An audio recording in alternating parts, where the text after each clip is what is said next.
Merachi, le serviteur, l'instrument de Dieu mentionné au chapitre 3 et 4 du livre de Deutéronome, a pour responsabilité de s'occuper des planches, des barres, des colonnes, des bases et des ustensiles du temple. Nous nous demandons ce que cela représente. Il me semble que c'est lié d'une manière plus directe aux saints eux-mêmes.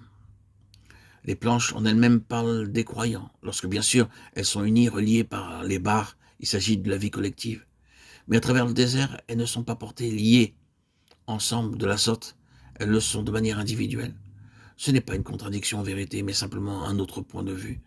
Merari devait prendre soin des planches, mais de chaque planche.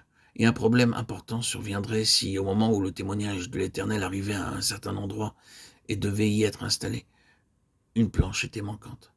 Si vous transposez tout ceci au Seigneur Jésus et voyez comment, avant l'Église, il a personnellement incarné toute la vérité, vous trouvez un moyen très simple et utile pour comprendre la vérité de l'Église.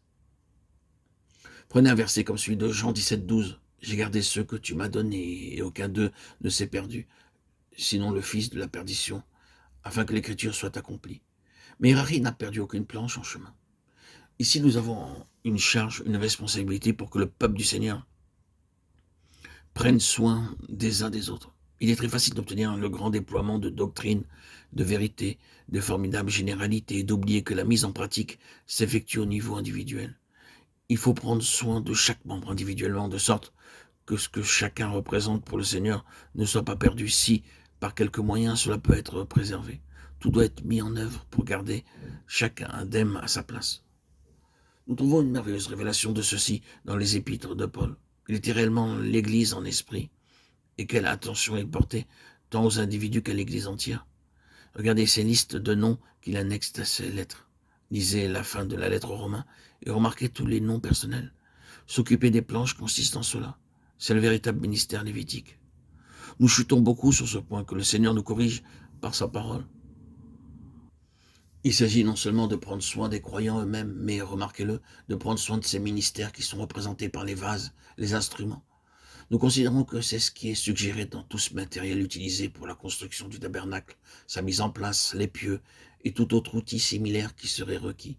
Ils sont vraiment nécessaires. Parfois, dans la maison de Dieu, même un marteau est utile. Et les ministères, quand bien même ils seraient de moindres ministères, sont indispensables pour porter l'ensemble, et il faut en prendre soin.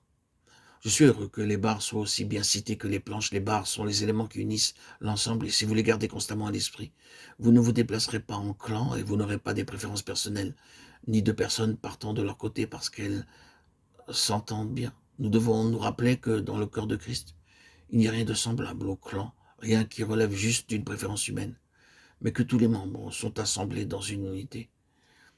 C'est une responsabilité. Combien de dommages ont été causés en raison des préférences, des affinités humaines qui prennent place parmi le peuple du Seigneur. Il doit y avoir une attention individuelle, il doit y avoir un soin apporté aux barres, toutes maintenues ensemble.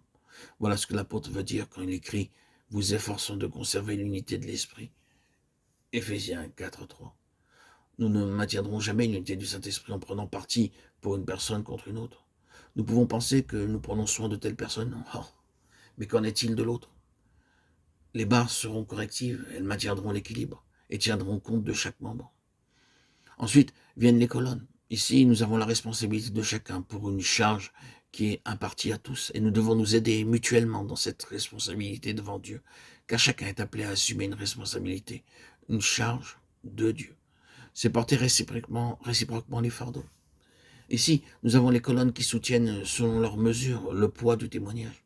Il s'agit d'une figure de ces choses dont il est parlé dans les lettres aux Éphésiens et aux Colossiens et qui sont mentionnées par des mots tels que liés ensemble par chaque jointure, Éphésiens 4,16, et chaque part travaillant selon la mesure prévue.